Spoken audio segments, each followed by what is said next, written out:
Oui, je pense que celui-là, il marche mieux.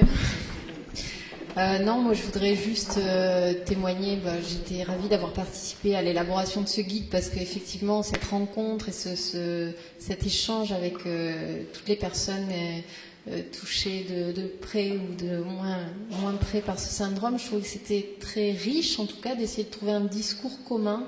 Moi j'ai eu cette sensation-là, comment dire la même chose avec des mots, c'est-à-dire qu'on exprimait chacun différemment en fait la même chose et comment on a pu se mettre d'accord tous ensemble pour écrire quelque chose qui convenait aussi bien aux familles qu'aux professionnels qui pouvaient rencontrer ces enfants ou ces adultes. Donc j'ai trouvé ces rencontres et ces échanges très riches, je vous remercie de m'avoir fait participer. Ensuite, voilà, je me dis que ça peut être que voilà, il va falloir qu'on prenne l'habitude de le proposer parce que nous on fait beaucoup de liens par téléphone en tant que centre de référence auprès des instituts qui sont confrontés à des difficultés, on ne connaît pas forcément les enfants. Alors avec Guénaldienne, on essaie de se déplacer pour aller les rencontrer et discuter avec toute l'équipe. Et c'est vrai que je suis en train de me dire qu'on n'a pas encore pris l'habitude de systématiquement parler du guide proposé et que le faire vraiment connaître. Et voilà, là maintenant c'est bon, je l'ai en tête et je vais dès la semaine prochaine pouvoir le faire diffuser un peu plus. Voilà. Merci Sophie, mais la mariée est trop belle, là. Il faut quand même qu'il y ait des critiques. Alors, dans la salle, là, des remarques, des suggestions.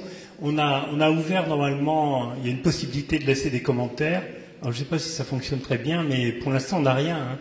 Et donc, c'est important, si vous voulez, qu'il y ait des réactions par rapport à ce qui est dit, qu'on complète. Et donc, on compte sur vous. Hein, Bon, on n'a pas encore complètement figé comment on allait le faire vivre. L'idée, quand même, c'était qu'on ait un comité restreint qui se réunisse une fois par an pour faire des mises à jour, des ajouts. Bon, il y aura, quand Virginie aura produit son rapport, il y aura sans doute des révisions à faire, mais ça, c'est dans un an. Mais je pense qu'il y a des choses à voir. Donc, nous, on a besoin de ces retours, on a besoin de vos apports pour le faire vivre, le mettre à jour. En particulier, mais on en reparlera, je pense, tout à l'heure à la table ronde, moi, une partie, enfin, les retours qu'on a eus, la partie témoignage, c'est une partie qui est importante parce que un des risques qu'on avait, ça, Denise m'avait suffisamment dit, un guide, ça ne me plaît pas. Moi non plus. Mais simplement, on n'avait pas de nom pour ce machin-là. Il fallait bien qu'on en mette un. Et donc, le guide, on disait, mais on ne veut pas donner des recettes aux gens parce que, d'abord, les personnes ne sont pas des syndromes. On l'a dit, on le répétera jamais assez. C'est des personnes. Denise m'a dit que j'étais pas du tout contre le guide. C'était la dénomination guide qui me faisait un petit peu craindre justement qu'on attende des recettes. Et je trouve que, voilà, on peut pas s'enfermer, on peut pas enfermer une personne dans un mode d'emploi. C'est tout ce que je voulais dire. Et que, en fait, la richesse justement des témoignages avec des histoires de vie, c'est finalement cet aspect-là qui donne la bonne dimension. En fait, on n'est pas là pour dire voilà ce qu'il faut faire et on voit très bien que c'est difficile d'enfermer une personne dans un mode d'emploi. C'est exactement ça. Donc c'est juste ma nuance parce qu'on a beaucoup participé à Hendaye, toute l'équipe y est allée, on y a travaillé à fond et on y croit beaucoup. Hein, voilà. Non, mais Denis, je voulais simplement, j'aurais dû le dire autrement. J'aurais dû dire autrement. Je te remercie d'avoir attiré notre attention sur ce risque. Voilà.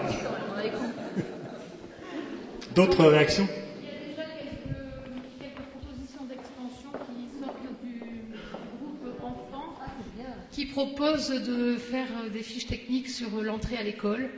Donc voilà, je soumets au CA devant témoin. Alors, tu me donnes l'occasion de dire que dans le début du projet, dans les discussions avec la CNSA, on leur avait dit d'emblée, bon, le médico-social, c'est pas simple, mais alors l'éducation nationale, c'est encore plus compliqué. Donc on leur a dit, écoutez, on ne va pas les mettre dans le projet au départ parce qu'on ne sait pas comment faire. Ils ont dit, vous avez raison. Mais on y pense. Peut-être on n'a pas eu le temps, et puis petit à petit on se disait, mais à quoi bon, c'est les vidéos. On était parti sur des vidéos, donc des témoignages écrits, parce que des histoires, on pensait que c'était bien aussi de prendre le temps, y compris pour la personne qui l'écrivait d'ailleurs. Mais on s'était dit qu'on ferait des vidéos, qu'on ferait appel aux familles, et ça on n'en a pas, ça pourrait être peut-être quelque chose d'intéressant. Y compris, je pense, à la vidéo activité physique, hein, des choses simples, parce que les gens, des fois, se mettent beaucoup de choses compliquées dans la tête, où on leur met d'ailleurs. Bon, mais je pense que ça, on pourrait quand même essayer de l'amender. Et puis les apports des nouvelles données, puisqu'il y a cette partie quand même savoir. Et savoir, si on ne la met pas à jour, ça va être vite obsolète. Donc je m'engage en tant que centre de référence de veiller à ce que cette partie savoir, on puisse la faire progresser. Pas d'autres commentaires? Merci à vous tous. Je ne sais pas si je l'ai dit à François, mais j'ai la première réunion des filières, je l'ai dit ou pas? Je me disais. Attends, je vais me mettre face à vous. Donc, dans la filière déficience, la première réunion, puisque maintenant le centre de référence est inclus dans cette filière déficience. Il faut entendre déficience avec un S, c'est-à-dire ce qu'on a voulu dire, c'est défi pour la science, de travailler sur la déficience intellectuelle. Et la première personne que j'ai vue, c'était Muriel, c'est ça pour elle?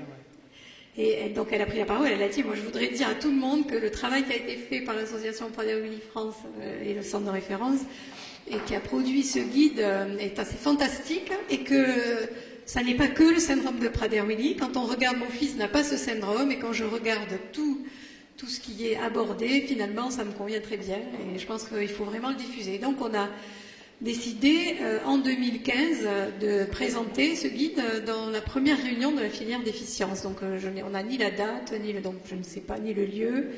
Moi j'ai proposé que ce soit Lyon, puisque le porteur de la filière est à Lyon. Et voilà, donc ça c'était très touchant, parce que c'était notre objectif quand même aussi, de ne pas s'enfermer dans le syndrome, en se disant quand même, il y a quand même des choses qui sont partagées par d'autres maladies avec la déficience intellectuelle.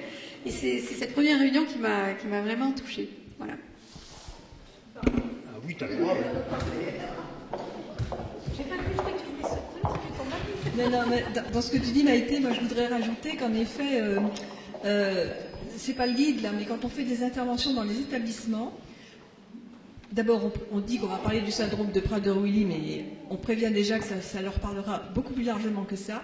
Et toujours à la fin, ils nous disent, en effet, on va appliquer tout ça, on va essayer d'appliquer ce que vous dites à nos résidents, parce qu'il y a beaucoup de points communs et d'attitudes à avoir. Voilà. Donc ça colle tout ça. Voilà. C'est partir de la personne. Voilà, exactement. C'est vrai que peut-être on aurait pu trouver un nom sur partir de la personne, mais bon, on a mis beaucoup de temps à trouver le nom, le chien, imaginez, le chien, Il y a eu des débats sur le chien, mais vous ne pouvez pas savoir. Les emails nocturnes sur le chien. Bon, voilà. Ça, on a au moins quelque chose, parce qu'il faut que vous sachiez, je ne sais pas si tu l'as dit, mais qu'on est parti d'une page blanche quand même. C'est très difficile comme action. Hein. Partir de la page blanche, c'est vraiment difficile.